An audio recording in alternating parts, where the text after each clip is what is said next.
What if Stannis Baratheon won the Battle of the Blackwater and somehow defeated the Lannister Tyrell army and took King's Landing, meaning the deaths of Tywin and his beloved son Tyrion?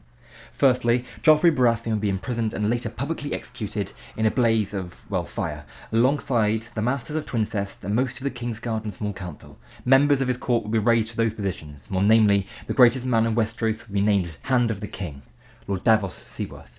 In turn, he would ascend the Iron Throne and become King of the Seven Kingdoms, sort of. The North, Riverlands and Iron Islands are still an open rebellion, and the Lannisters wouldn't take kindly to Tywin's line being entirely wiped out. Tommen and Myrcella are still also around, in Rosby and Dorne respectively, a threat to his claim, especially as Tommen is the new Lord of Casterly Rock. The Tyrells, being the Tyrells, would likely bend the knee because Mace is an absolute suck-up.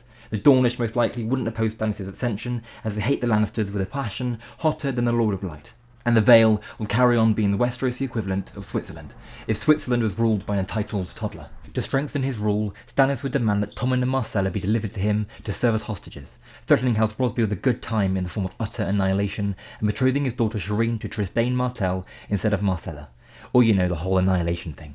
This secures his claim and stops the threat from the Westerlands, as he holds their liege lord, a boy of 8. The Iron Islands could be dealt with quite easily by unifying the remains of the Lannister and Baratheon fleets, which would be very little as they went up in a very green puff of smoke, with the Red Wine fleets at the arbour.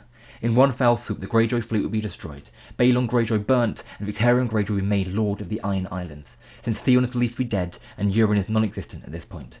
The northern threat would be the trickier rebellion for Stannis to deal with, because it would have to be done through diplomacy, rather his usual kill now and ask questions later policy.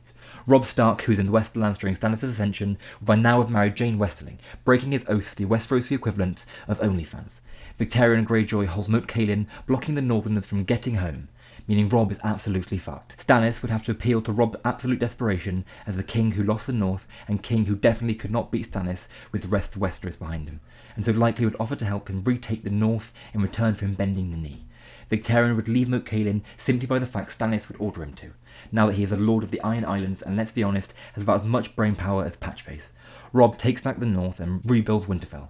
Everything is back to normal. There we have it. Stannis the Manus is king of Westeros and he's united the realm. All is well and the War of the Five Kings is over.